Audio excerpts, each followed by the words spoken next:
यहाँ तानाशाही नहीं चलेगी, नरेंद्र मोदी हाय हाय, इस तरह के नारे लगातार लगाए जा रहे हैं। हालांकि पुलिस का अगला कदम क्या होगा ये अभी स्पष्ट नहीं है।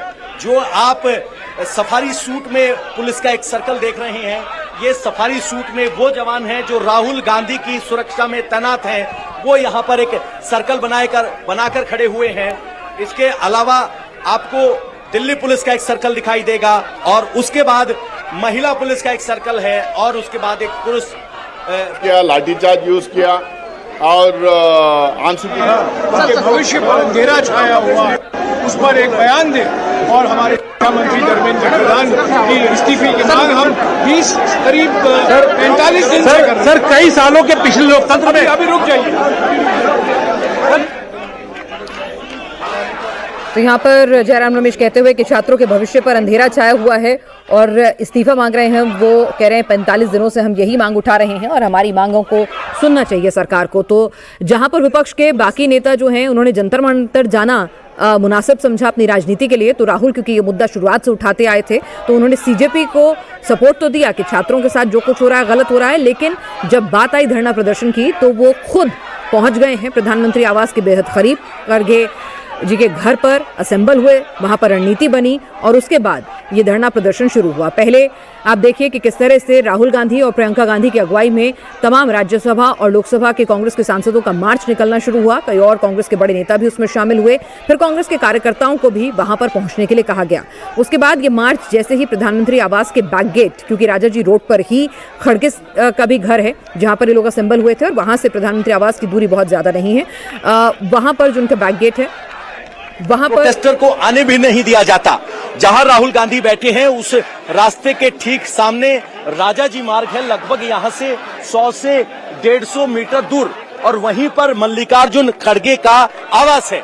और सबको एक संदेश दिया गया था कि मल्लिकार्जुन खड़गे जी का आज जन्मदिन है, उस जन्मदिन के मौके पर मल्लिकार्जुन खड़गे के घर पर सबको इकट्ठा होना है। इसी संदेश के बाद सब लोग इकट्ठा हुए।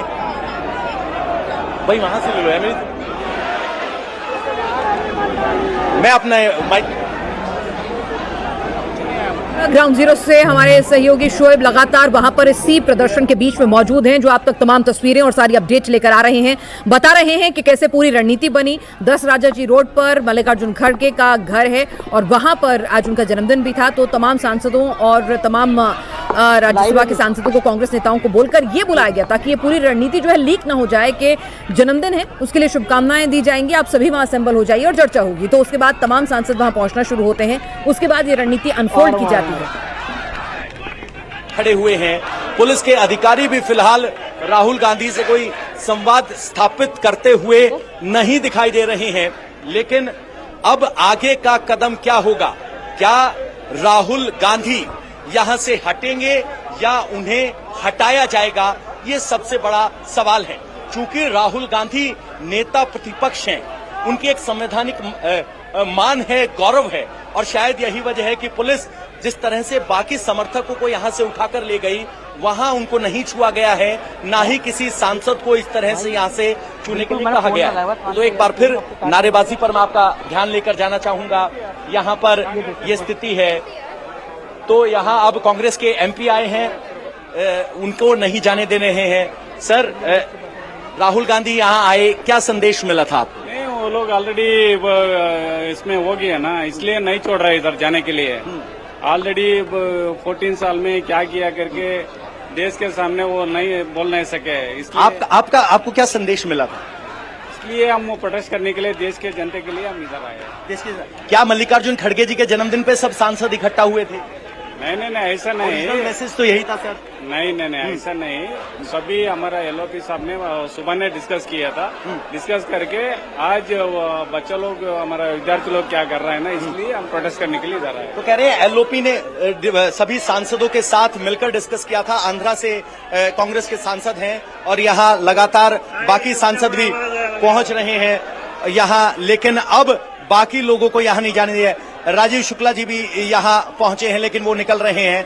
लेकिन जो निकल रहा है उसे अनुमति है, लेकिन बाकी एमपीओ को नहीं जाने दिया जा रहा है। मैम क्या संदेश मिला आपको? आप देख रहे हो। आपको क्या संदेश मिला था? नहीं, वो कम से कम वो एलओपी यहाँ बैठे, स्टूडेंट के लिए बैठे, वो पीएम से मांग कर रहे हैं, लेकिन वो आप देख रहे हैं कि एमपी को वो मिलने के लिए और वहाँ जाने नहीं। एलओपी तो प्रधानमंत्री से मिल सकते थे, उनके पास तो अधिकार है। नहीं, वो तो नहीं टाइम, पीएम को टाइम नहीं है, पीएम को टाइम नहीं है। तो यहाँ कांग्रेस के सांसद कह रहे हैं कि पीएम के पास वक्त नहीं है, हम उनसे चाहकर भी नहीं मिल पाते, और यहाँ राहुल गांधी पहुंचे हुए हैं, हाउस में भी नहीं आते, ये कह रहे हैं। तो यहाँ कुछ सांसद और यहाँ खड़े हुए हैं और कांग्रेस के वरिष्ठ नेता भी यहाँ लगातार पहुंच रहे हैं, लेकिन इनर सर्कल में फिलहाल अब और सांसद को नहीं पहुंचने दिया जा रहा है। सर, मल्लिकार्जुन खड़गे जी के घर पर जन्मदिन के लिए मिलने का संदेश था या यहाँ आने के लिए संदेश था? आपने देखा होगा हमारे अध्यक्ष जी ने बहुत स्पष्ट से कहा, आज कोई खुशी की बात नहीं है। जिस प्रकार छात्रों पे, एक अहिंसक छात्रों पे जिस प्रकार लाठीचार्ज किया गया, जिस प्रकार आंसू के गैस छोड़े गए, क्या संवाद के लिए क्या संवैधानिक प्रावधान यही है क्या कि आप लाठी चलाएं? अगर कोई निष्पक्ष एग्जाम के लिए, अपने भविष्य के लिए कोई अगर बात करे अहिंसक तरीके से, तो सरकार की जिम्मेवारी बनती है छात्रों से बात करें। वो हमारे देश के कंधार है, वो भविष्य के, हम अपने भविष्य के लिए चिंतित है। तो मैं समझता हूं सरकार ने जिस प्रकार का रवैया अपनाया वो अत्यंत निंदनीय। तो क्या राहुल गांधी जंतर मंतर भी जा सकते हैं वो, या अलग यहाँ पर ही टिके रहेंगे? देखिए, रणनीति का खुलासा नहीं होता है कि हम ये कह सकते हैं कि विगत 2 सालों से लगातार राहुल जी सदन के अंदर, सदन के बाहर भी छात्रों के भविष्य के बारे में, नीट के बारे में लगातार इन बातों को उठाते रहे हैं। और ये सरकार गूंगी बनी हुई है, ये सरकार उदासीन बनी हुई है, ये सरकार। एक सवाल सर, राहुल गांधी नेता प्रतिपक्ष है, प्रधानमंत्री से उनको कभी भी वक्त मिल सकता है, क्या वजह रही कि आपको लगा कि यहाँ आकर बैठना चाहिए? क्या उन्हें लगता है कि 2 साल में उनके कान में जूं तक नहीं रहेगा?